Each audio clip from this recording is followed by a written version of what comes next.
Don Quixote. Chapter 37.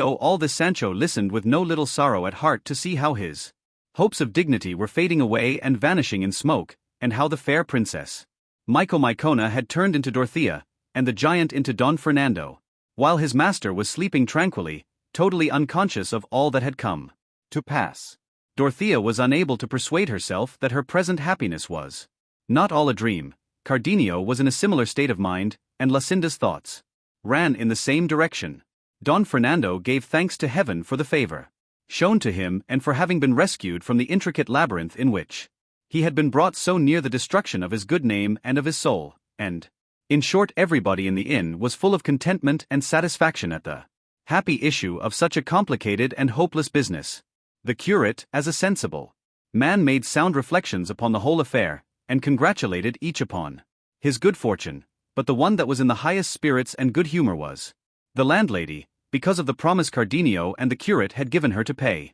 for all the losses and damage she had sustained through Don Quixote's means. Sancho, as has been already said, was the only one who was distressed, unhappy and dejected, and so with a long face he went in to his master, who had just awoke, and said to him, "Sir Rueful Countenance, your worship may as well sleep on as much as you like, without troubling yourself about killing any giant or restoring her kingdom to the princess, for that is all over and settled now." "I should think it was," replied Don Quixote, "for I have had the most prodigious and stupendous battle with the giant that I ever remember having had all the days of my life, and with one backstroke, swish, I brought his head tumbling to the ground, and so much blood gushed forth from him that it ran in rivulets over the earth like water, like red wine." "Your worship had better say," replied Sancho, "for I would have you know, if you don't know it, that the dead giant is a hacked wineskin, and the blood 24 gallons of red wine that it had in its belly, and the cut off head is the bitch that bore me, and the devil take it all."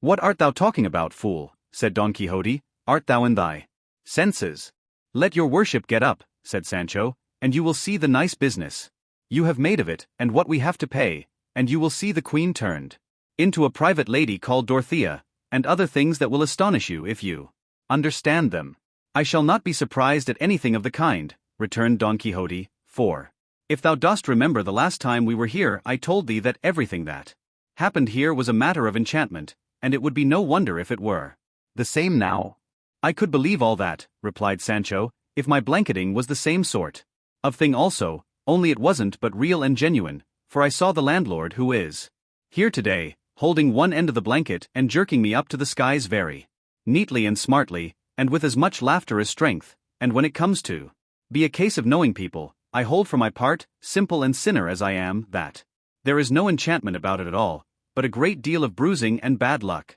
"Well, well, God will give a remedy," said Don Quixote. "Hand me my clothes and let me go out, for I want to see these transformations and things thou speakest of." Sancho fetched him his clothes, and while he was dressing, the curate gave Don Fernando and the others present an account of Don Quixote's madness and of the stratagem they had made use of to withdraw him from that pena pobra, where he fancied himself stationed because of his lady's scorn. He described to them also nearly all the adventures that Sancho had mentioned, at which they marveled, and laughed not a little, thinking it, as all did, the strangest form of madness a crazy intellect could be capable of. But now the curate said that the lady Dorothea's good fortune prevented her from proceeding with their purpose. It would be necessary to devise or discover some other way of getting him home. Cardenio proposed to carry out the scheme they had begun, and suggested that Luscinda would act and support Dorothea's part sufficiently well. "No," said Don Fernando, "that must not be, for I want Dorothea to follow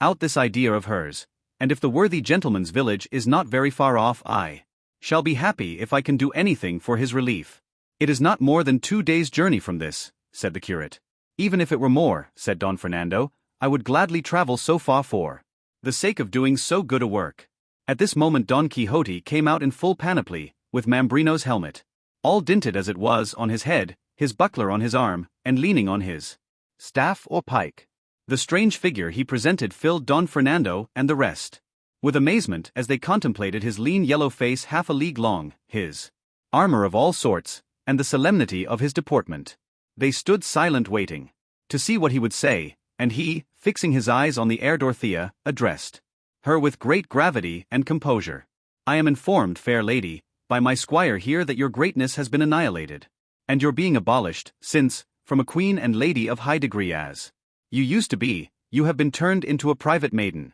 If this has been done by the command of the magician king your father, through fear that I should not afford you the aid you need and are entitled to, I may tell you he did not know, and does not know half the mass, and was little versed in the annals of chivalry. For if he had read and gone through them as attentively and deliberately as I have, he would have found at every turn that knights of less renown than mine have accomplished things more difficult. It is no great matter to kill a whelp of a giant, however arrogant he may be, for it is not many hours since I myself was engaged with one, and I will not speak of it that they may not say I am lying. Time, however, that reveals all, will tell the tale when we least expect it. You were engaged with a couple of wineskins, and not a giant, said the landlord at this, but Don Fernando told him to hold his tongue and on no account interrupt Don Quixote, who continued, I say in conclusion, high and disinherited lady, that if your father has brought about this metamorphosis in your person for the reason I have mentioned, you ought not to attach any importance to it, for there is no peril on earth through which my sword will not force away, and with it, before many days are over, I will bring your enemy's head to the ground and place on yours the crown of your kingdom. Don Quixote said no more, and waited for the reply of the princess, who, aware of Don Fernando's determination to carry on the deception until Don Quixote had been conveyed to his home, with great ease of manner and gravity made answer, whoever told you, valiant knight of the rueful countenance, that I had undergone any change or transformation did not tell you the truth, for I am the same as I was yesterday. It is true that certain strokes of good fortune, that have given me more than I could have hoped for, have made some alteration in me, but I have not therefore ceased to be what I was before, or to entertain the same desire I have had all through of availing myself of the might of your valiant and invincible. And so, Señor, let your goodness reinstate the father that begot me in your good opinion, and be assured that he was a wise and prudent man, since by his craft he found out such a sure and easy way of remedying my misfortune. For I believe, Señor, that had it not been for you I should never have lit upon the good fortune I now possess, and in this I am saying what is perfectly true, as most of these gentlemen who are present can fully testify. All that remains is to set out on our journey tomorrow, for today we could not make much way, and for the rest of the happy result I am looking forward to, I trust to God and the valor of your heart. So said the sprightly Dorothea, and on hearing her Don Quixote turned to Sancho, and said to him with an angry air, I declare now, little Sancho, thou art the greatest little villain in Spain. Say, thief and vagabond, hast thou not just now told me that this princess had been turned into a maiden called Dorothea, and that the head which I am persuaded I cut off from a giant was the bitch that bore thee, and other nonsense that put me in the greatest perplexity I have ever been in all my life? I vow, and here he looked to heaven and ground his teeth, I have a mind to play the mischief with thee, in a way that will teach sense for the future to all lying squires of knights errant in the world. Let your worship be calm, Señor, returned Sancho, for it may well be that I have been mistaken as to the change of the lady princess Micomicona, but as to the giant's head, or at least as to the piercing of the wineskins, and the blood being red wine, I make no mistake, as sure as there is a God, because the wounded skins are there at the head of your worship's bed, and the wine has made a lake of the room. If not, you will see when the eggs come to be fried, I mean when his worship the landlord calls for all the damages. For the rest, I am heartily glad that her ladyship the queen is as she was, for it concerns me as much as anyone. I tell thee again, Sancho, thou art a fool, said Don Quixote, forgive me. And that will do. That will do, said Don Fernando, let us say no more about it, and as her ladyship the princess proposes to set out tomorrow because it is too late today, so be it, and we will pass the night in pleasant conversation, and tomorrow we will all accompany Señor Don Quixote, for we wish to witness the valiant and unparalleled achievements he is about to perform in the course of this mighty enterprise, which he has undertaken. It is I who shall wait upon and accompany you, said Don Quixote, and I am much gratified by the favor that is bestowed upon me, and the good opinion entertained of me, which I shall strive to justify, or it shall cost me my life, or even more, if it can possibly cost me more. Many were the compliments and expressions of politeness that passed between Don Quixote and Don Fernando, but they were brought to an end by a traveler, who at this moment entered the inn, and who seemed from his attire to be a Christian lately come from the country of the Moors, for he was dressed in a short-skirted coat of blue cloth with half-sleeves and without a collar, his breeches were also of blue cloth, and his cap of the same color, and he wore yellow buskins and had a Moorish cutlass slung from a baldric across his breast. Behind him, mounted upon an ass, there came a woman dressed in Moorish fashion, with her face veiled and a scarf on her head, and wearing a little brocaded cap, and a mantle that covered her from her shoulders to her feet. The man was of a robust and well-proportioned frame, in age a little over 40, rather swarthy in complexion, with long mustaches and a full beard, and in short, his appearance was such that if he had been well dressed he would have been taken for a person of quality and good birth. On entering he asked for a room, and when they told him there was none in the inn he seemed distressed, and approaching her who by her dress seemed to be a Moor he her down from saddle in his arms. Lucinda, Dorothea, the landlady, her daughter and Maritornes, attracted by the strange and to them entirely new costume, gathered round her, and Dorothea, who was always kindly, courteous and quick-witted, perceiving that both she and the man who had brought her were annoyed at not finding a room, said to her, "Do not be put out, Senora, by the discomfort and want of luxuries here, for it is the way of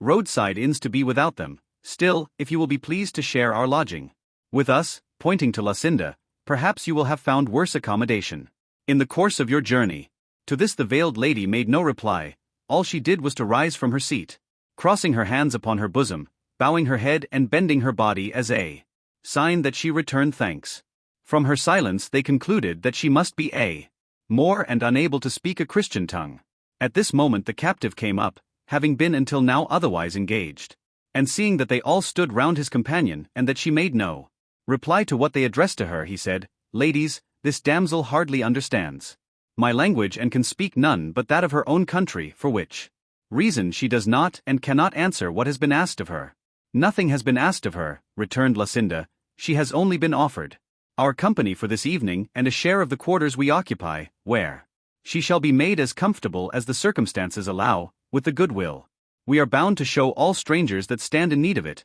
especially if it be a woman to whom the service is rendered." "On her part and my own, Senora," replied the captive, "I kiss your hands and I esteem highly, as I ought, the favor you have offered, which, on such an occasion, and coming from persons of your appearance, it is plain to see, a very great one." "Tell me, Senor," said Dorothea, "is this lady a Christian or a Moor? For her dress and her silence lead us to imagine that she is what we could wish she was not." "In dress and outwardly," said he, "she is a Moor, but at heart she is a thoroughly good Christian, for she has the greatest desire to become one." "Then she has not been baptized," returned Lucinda. "There has been no opportunity for that," replied the captive, "since she left Algiers, her native country and home, and up to the present she has not found herself in any such imminent danger of death as to make it necessary to baptize her, before she has been instructed in all the ceremonies our Holy Mother Church ordains. But, please God, ere long she shall be baptized with the solemnity befitting her, which is higher than her dress or mine indicates." By these words he excited a desire in all who heard him, to know who the Moorish lady and the captive were, but no one liked to ask just then, seeing that it was a fitter moment for helping them to rest themselves than for questioning them about their lives. Dorothea took the Moorish lady by the hand and leading her to a seat beside herself, requested her to remove her veil. She looked at the captive as if to ask him what they meant and what she was to do. He said to her in Arabic that they asked her to take off her veil, and thereupon she removed it and disclosed a countenance so lovely, that to Dorothea she seemed more beautiful than Lucinda, and to Lucinda more beautiful than Dorothea, and all the bystanders felt that if any beauty could compare with theirs it was the Moorish lady's, and there were even those who were inclined to give it somewhat the preference. And as it is the privilege and charm of beauty to win the heart and secure goodwill, all forthwith became eager to show kindness and attention to the lovely Moor. Don Fernando asked the captive what her name was, and he replied that it was Lela Zoraida, but the instant she heard him, she guessed what the Christian had asked and said hastily with some displeasure and energy, "No, not Zoraida, Maria." Maria, giving them to understand that she was called Maria and not Zoraida. These words, and the touching earnestness with which she uttered them, drew more than one tear from some of the listeners, particularly the women, who are by nature tender-hearted and compassionate. Lucinda embraced her affectionately, saying, "Yes, yes, Maria, Maria," to which the Moor replied, "Yes, yes, Maria, Zoraida Macange," which means not Zoraida. Night was now approaching, and by the orders of those who accompanied Don Fernando the landlord had taken care and pains to prepare for them the best supper that was in his power. The hour therefore having arrived, they all took their seats at a long table like a refectory one, for round or square table there was none in the inn, and the seat of honor at the head of it, though he was for refusing it, they assigned to Don Quixote, who desired the lady Micomicona to place herself by his side, as he was her protector. Lucinda and Zoraida took their places next her. Opposite to them were Don Fernando and Cardenio, and next the captive and the other gentlemen, and by the side of the ladies, the curate and the barber. And so they supped in high enjoyment, which was increased when they observed Don Quixote leave off eating, and moved by an impulse like that which made him deliver himself at such length when he supped with the goatherds, begin to address them. Verily, gentlemen, if we reflect upon it, great and marvelous are the things they see, who make profession of the order of knight-errantry. Say, what being is there in this world, who entering the gate of this castle at this moment, and seeing us as we are here, would suppose or imagine us to be what we are? Who would say that this lady who is beside me was the great queen that we all know her to be, or that I am that knight of the rueful countenance, trumpeted far and wide by the mouth of fame? Now, there can be no doubt that this art and calling surpasses all those that mankind has invented, and is the more deserving of being held in honor in proportion as it is the more exposed to peril. Away with those who assert that letters have the preeminence over arms. I will tell them, whosoever they may be, that they know not what they say. For the reason which such persons commonly assign, and upon which they chiefly rest, is, that the labors of the mind are greater than those of the body, and that arms give employment to the body alone, as if the calling were a porter's trade, for which nothing more is required than sturdy strength, or as if in what we who profess them call arms there were not included acts of vigor for the execution of which high intelligence is requisite, or as if the soul of the warrior, when he has an army or the defense of a city under his care, did not exert itself as much by mind as by body. Nay, see whether by bodily strength it be possible to learn or divine the intentions of the enemy, his plans, stratagems, or obstacles, or to ward off impending mischief, for all these are the work of the mind, and in them the body has no share whatever. Since, therefore, arms have need of the mind, as much as letters, let us see now which of the two minds, that of the man of letters or that of the warrior, has most to do, and this will be seen by the end and goal that each seeks to attain, for that purpose is the more estimable which has for its aim the nobler object. The end and goal of letters, I am not speaking now of divine letters, the aim of which is to raise and direct the soul to heaven, for with an end so infinite no other can be compared. I speak of human letters, the end of which is to establish distributive justice, give to every man that which is his, and see and take care that good laws are observed, an end undoubtedly noble, lofty, and deserving of high praise, but not such as should be given to that sought by arms, which have for their end and object peace, the greatest boon that men can desire in this life. The first good